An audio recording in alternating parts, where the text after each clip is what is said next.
Hello friend, M S horror story YouTube channel में आपका स्वागत है।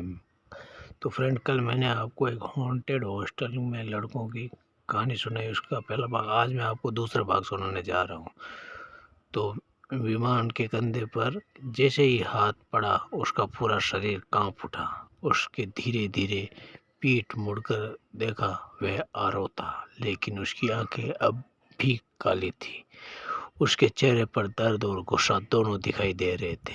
आरव भारी आवाज में बोला, वो अभी यहीं है। तभी बेसमेंट की सारी लाइटें एक साथ फट गई। पूरा कमरा फिर अंधेरे में डूब गया। अचानक चारों तरफ से छात्रों की चीख सुनाई देने लगी, हमें बचाओ, हमें बाहर निकालो।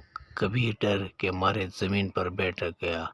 फिर अचानक गुप्त कमरे में अंदर रखे पुरानी टीवी अपने आप चालू हो गई। स्क्रीन पर एक पुराना वीडियो चलने लगा। वीडियो में वही वार्डन कुछ छात्रों को बेसमेंट में बंद कर रहा था और फिर वे कमरे में आग लगा देता है। विमान की आंखों में गुस्सा भर गया। अब सच पूरी तरह सामने आ चुका था। तभी वीडियो अचानक बंद हो गया। स्क्रीन पर सिर्फ एक लाइन लिखी थी, कमरा नंबर 217, आखिरी दरवाज़ा है। अचानक बेसमेंट की ज़मीन जोर से हिलने लगी। बीच में की फर्श टूट गई। नीचे एक और गहरा अंधेरा रास्ता दिखाई दिया। उस रास्ते से ठंडी हवा और किसी रोने की आवाज़ें आ रही थी। चला हुआ छात्र धीरे धीरे रास्ते की तरफ बढ़ा। उसने पीछे मुड़कर कहा, अगर सच खत्म करना है तो मेरे साथ आओ। विमान और कबीर ने डरते हुए एक दूसरे को देखा और फिर उस अंधेरे के रास्ते में नीचे उतरने लगे। विमान विमान कबीर और आरव उस टूटे हुए रास्ते से नीचे उतर गए। जैसे जैसे वे नीचे जा रहे थे, हवा और ठंडी हो रही थी। दीवारों पर पानी टप टप पड़ने लगा और हर तरह अजीब फुसफुसाहट आवाज़ें गूंजने लगी। कबीर के कदम डर के मारे कांप रहे थे। तभी सामने चला रहा एक छात्र जला हुआ, उसने एक पुराने लोहे के दरवाजे की तरफ इशारा किया। दरवाजे पर बड़े अक्षरों में लिखा था 217। आरव ने धीरे से दरवाज़ा खोला। वो चर की आवाज़। दरवाज़ा खोलते ही अंदर से तेज जलने की बदबू आई। कमरे के बीचों बीच एक बड़ा गोल निशान बना था। उसके चारों तरफ मोमबत्तियां जल रही थीं। दीवार पर छात्रों के नाम लिखे थे। कुछ नामों पर लाल निशान लगे हुए थे, लेकिन नया नाम अभी अभी उभर रहा था, आरव। विमान चीख पड़ा, नहीं। तभी कमरे का दरवाज़ा अपने आप बंद हो गया। मोमबत्तियों की लो अचानक तेज हो गई।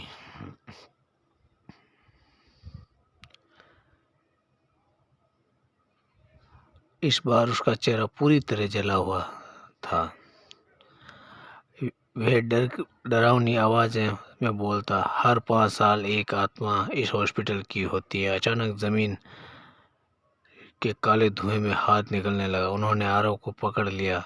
आरव दर्द से चीखने लगा, मुझे बचाओ। जला हुआ छात्र गुस्से में चिल्लाया, उसकी ताकत उस डायरी में है, उसे जलाओ। लेकिन तभी वार्डन की आत्मा ने धीरे धीरे अपना सिर घुमाया और उसकी नज़र सीधे कबीर पर टिक गई। वार्डन की डरावनी आंखें सीधे कबीर पर टिकी थी। कबीर डर के मारे पीछे हटने लगा, लेकिन तभी काले धुएं जैसे हाथ जमीन पर निकले और पैर को पकड़ने लगे। वार्डन भारी आवाज में पूरे कमरा गूंज उठा। आरव के जमीन तड़प रहा था। उसके शरीर के चारों तरफ काला धुआं फैल रहा था। चला हुआ चेहरा जोर जोर से चिल्लाया, डायरी जलाओ जल्दी। विमान ने तुरंत अपने जेब में लाइटर निकाला, लेकिन जैसे ही वे डायरी के पास पहुंचा, कमरे की सारी मोमबत्तियां बुझ गई थी। पूरा कमरा अंधेरे में हो गया और छात्रों की आत्मा जोर जोर से चीखने लगी। धीरे धीरे वे सब विमान की तरफ बढ़ने लगे। कबीर चीखा, विमान जल्दी करो। विमान कांपते हाथों से डायरी जलाने लगा, लेकिन डायरी के आखिरी पन्ने में आग लगी पूरा कमरा जोर जोर से कांपने लगा। वार्डन की आत्मा दर्द से चीख उठी। उसका शरीर धुएं में बदलने लगा। दीवारों पर लिखे सारे नाम धीरे धीरे मिटने लगे। आरव शरीर काला धुआं निकल गया और वे बेहोश हो गया, जमीन पर गिर पड़ा। अब आखिरी दरवाजा खुल चुका था। अचानक कमरे की पिछली दीवार अपने आप टूट गई। उसने पीछे सिर्फ गहरा धुआं था और उसके अंदर किसी बहुत बड़ी चीज के चलने की आवाज़ें आने लगी। वार्डन की डरावनी आंखें देखकर कबीर की टीकी डर के मारे पीछे हटने लगी। लेकिन तभी एक धुएं में हाथों जमीन निकलने लगी, पैरों पकड़ने लगे और वो चिल्लाने लगे जोर जोर से। वो डरने लगे। पूरा कमरा अंधेरे में डूब गया था।